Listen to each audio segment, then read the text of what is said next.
অনেকে রমজান মাসে সাহারির খাবার এমনভাবে খায়, এক সময় আমরা দেখেছি ছোটবেলায় যে অনেক মুরব্বীরা আছেন রাত 12টা 11টার দিকে উঠে সাহারি খেয়ে তারপর শুয়ে পড়েন। এটা যেমন একটা ভুল ছিল, সাহারি হলো শেষের দিকে খাওয়া উত্তম, ওনারা খাইতেন আগে। অতিরিক্ত সতর্ক যেটাকে বলে, এত আগে কেন খায়? যে শেষের দিকে খাইলে রোজা হয় না, না হয়, এই জন্য 12টার সময় 4-5 ঘন্টা আগে খেয়ে ধুয়ে দিলাম। এটা হলো বেশি সতর্ক হওয়া। বেশি সতর্ক হওয়া বুঝেন? এক লোক দোতলা শুয়ে আছে ফ্লোরে, তো একটু পর পর মাথা উপরের দিকে উঠে ফেলতেছে। কেউ জিজ্ঞাসা করলো কি ব্যাপার, তুমি কি এমন কেন করতেছো? ফ্লোরে শুয়ে আসো চিত হয়ে, একটু বড় মাথা উঠাও কেন? তো লোকটা বললো নিচের ফ্লোরে একজনে সুই সুতা দিয়ে কাপড় সিলাইতেছে, তো এইভাবে সেলাই করে টান দেন উপর দিকে। তো বলে যে সতর্ক থাকতে তো দোষ নাই, যদি ফ্লোর ভেদ করে আমার মাথা লাগে, এই জন্য মাথা উঠে ফেলতেছে। তো এটা অতিরিক্ত সতর্কতা হলো না? সতর্কতা ভালো, কিন্তু অতি সতর্কতা ভালো না। সাহারি অনেকে রাত 12টা 1টার সময় খান, এটা হলো অতিরিক্ত সতর্কতা। এত বেশি ভালো না, এত অতিরিক্ত সতর্ক হওয়া বরং নিষেধ। হাদিসে নবী সাল্লাল্লাহু আলাইহি ওয়াসাল্লাম আমাদেরকে সাহারি শেষের দিকে খেতে বলেছেন। এখন আরেকটা ভুল হলো, অনেকে সাহারি এত শেষে খান যে মুয়াজ্জিনের সাথে ওনার কম্পিটিশন হয়। মুয়াজ্জিন মাইক ধরে, মাইকের সামনে দাঁড়ায় মুয়াজ্জিন ঘড়ির দিকে তাকাইতে তাকে টিক টিক টিক টিক আগাইতেছে কাটা। মুয়াজ্জিন প্রস্তুতি নিচ্ছে যে আল্লাহু আকবার করে হাঁক দিবে, আর উনিও ওইদিকে প্লেট হাতে গ্লাস হাতে খাবার খাচ্ছেন, ধুমায়া খাচ্ছেন, এবং কম্পিটিশনে লিপ্ত হয়েছেন যে মুয়াজ্জিন আগে আল্লাহু আকবার বলে না, তিনি আগে গিলে শেষ করেন। এরকম কম্পিটিশন হয় কি হয় না?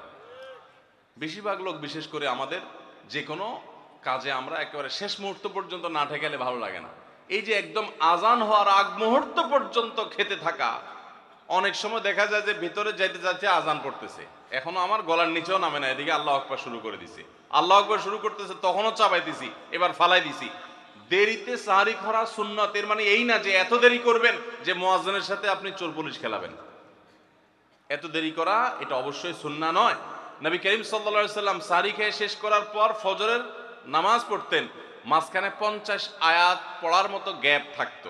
50 আয়াত, 50 আয়াতের গ্যাপ মানে হলো 5 থেকে 7 মিনিট এভারেজ, এরকম গ্যাপ তিনি দিতেন, তারপর তিনি নামাজ পড়তেন। তো এই জন্য ভাইরা আমার, আমরা বলতে পারি যে 7 নম্বরের ভুল হলো, আমরা অনেকেই রমজান মাসে সাহারির খানা খেতে খেতে একেবারে আজান পর্যন্ত ঠেকাই দিই। এত দেরি করা আবার ঠিক না। অনেকে গোসল ফরজ হলে মনে করেন যে এই অবস্থা সাহারি খাওয়া যায় না, এটা ভুল ধারণা। আপনার রমজানে রাতের বেলা গোসল ফরজ হয়েছে, আপনি এখনো গোসল করতে পারেন না, এদিকে সাহারির খানার সময় চলে যাচ্ছে, তাহলে আপনি আগে সাহারির খানা খেয়ে নেন, সাহারি খেয়ে তাড়াতাড়ি গোসল করে তারপর ফজর নামাজ পড়তে যান, কোনো অসুবিধা নেই। এমনকি যদি আজান হয়ে যায়, আপনি গোসল এখনো করতে পারেন নাই, তাতেও সমস্যা নেই। আমরা অনেকে এটাকে সমস্যা মনে করি। সেই সাথে আরেকটা ভুল ধারণা হলো, অনেকে মনে করেন রমজান মাসে দিনের বেলায় স্বপ্নদোষ হলে বোধহয় রোজা ভেঙে যায়। স্বপ্নদোষ হওয়ার কারণে রোজা ভাঙে না। স্বপ্নদোষ হয়েছে, আপনি রোজা কন্টিনিউ করবেন, এই রোজা রাখতেও হবে না, কোনো অসুবিধা নেই, কারণ এটা আপনার ইচ্ছায় না। আমরা অনেকে যদি সাহারি খাইতে না পারি তাহলে আর ওই দিন রোজা রাখি না। অনেক লোক আছে বলে যে আজকে সাহারি খাইতে পারি না, এই জন্য রোজা রাখি না। তো সাহারি না খাইতে পারলে রোজা রাখবেন না কেন? সাহারি খাওয়াটা সুন্নত আর রোজা রাখাটা ফরজ। আপনার সুন্নত ছুটে গেছে, কোনো অসুবিধা নেই, সাহারি না খেলে রোজার কোনো অসুবিধা নাই। সাহারি খাওয়াটা উত্তম। নবী সাল্লাল্লাহু আলাইহি ওয়াসাল্লাম বলেছেন, তাসাহহারু ফাইন্না ফিস সাহুরি বারাকা, তোমরা রাতের শেষ বেলার খানাটা, সাহারির খানাটা খাবা, এটাতে বরকত আছে, কল্যাণ আছে। দুপুরের খানায় বরকতের কোনো ঘোষণা নাই, অন্য কোনো খানায় বরকতের কোনো ঘোষণা নাই, কিন্তু সাহারির খানাতে বরকতের ঘোষণা আছে।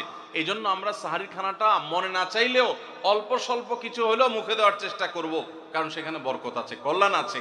কিন্তু কোনো কারণে সাহারি মিস হয়ে গেছে, ঘুম থেকে উঠতে পারেন নাই, আজান হয়ে গেছে, তাহলে এই অজুহাতে রমজানের ফরজ রোজা না রাখার কোনো সুযোগ নাই।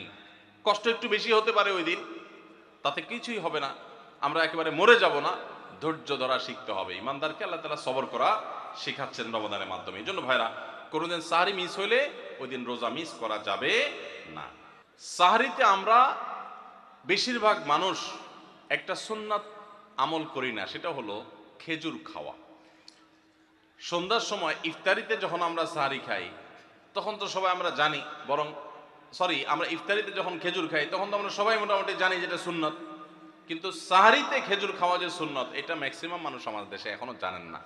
নবী করিম সাল্লাল্লাহু আলাইহি সাল্লাম বলেছেন, নি'মা সাহুরুল মুমিনি আত-তামার, ঈমানদারের সবচাইতে উত্তম সাহরি হলো খেজুর। আপনি ভাত খান, ডাল খান, গোশত খান, মাছ খান, যাই খান, এক পিস খেজুর আপনি যদি অন্তত সাহরিতে খান, তাহলে এটার কারণে একটি সুন্নাত জিন্দা করার সওয়াব পাবেন। খেজুরে প্রচুর পরিমাণ এনার্জি, খাদ্য শক্তি থাকে, এটা আমাদের জন্য নানা দিক থেকে উপকারীও বটে। এই জন্য ইফতারিতে আপনি খেজুর খাওয়ার কথা জানেন, অথচ হাদিসে শুধু ইফতারিতে না, সাহরিতেও খেজুর খাওয়ার নির্দেশনা দেওয়া হয়েছে। এই জন্য এটা একটা ভুল যে আমরা অনেকে সাহরিতে যে খেজুর খেতে হয় এটা জানি না। আস-সুন্নাহ ফাউন্ডেশন, উম্মার স্বার্থে সুন্নাহর সাথে।